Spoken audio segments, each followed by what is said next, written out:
আসসালামু আলাইকুম ভিউয়ার্স, কেমন আছেন? আশা করি আল্লাহ পাকের অশেষ রহমতে আপনারা সকলেই ভালো আছেন।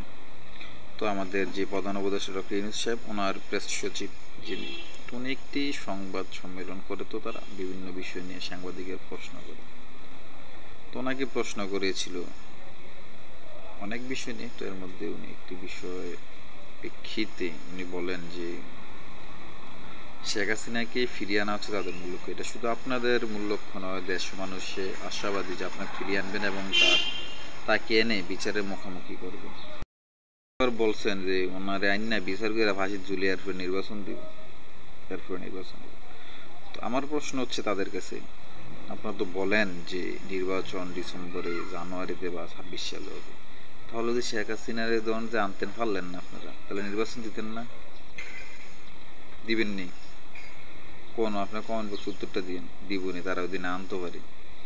আমরা তো কোনো আগাগোড়া দেখতেছি না শেখ হাসিনা কেমনি দিব। ইন্ডিয়াতে স্বার্থ আছে না এবিটি।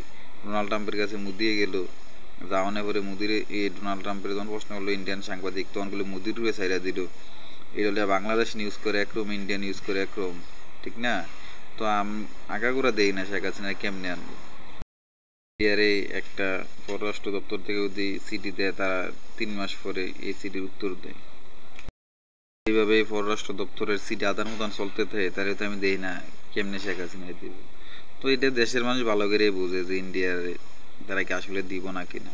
তো ইন্ডিয়াতে শেখ হাসিনা আনতে হইলে আমার কাছে মনে হয় যে 71-এর মতন আরেকটা যুদ্ধ করতে হবে ইন্ডিয়ার লোকে, কইরা তারপরে শেখ হাসিনা আনতে হইবে। তো আমরা আশাবাদী যে ওনারা শেখ হাসিনাকে খুব শীঘ্রই ফেরত দেবে বাংলাদেশের কাছে, এবং বাংলাদেশের নেতাকে বিচারে মুখোমুখি করবে। তার যে প্রচলিত আইনে আমাদের দেশে যে শাস্তি হওয়ার বিধান, তা ফাঁসি হোক বা যাবজ্জীবন হোক, যা হোক তা দিবে, ঠিক না? এটা আমরা সকলেই আশাবাদী। ইনশাল্লাহ আশা রাখতে পারি যে তাকে এনে আমরা বিচারের মুখোমুখি করবো ইনশাল্লাহ। সবাই ভালো থাকবেন। আসসালামু আলাইকুম।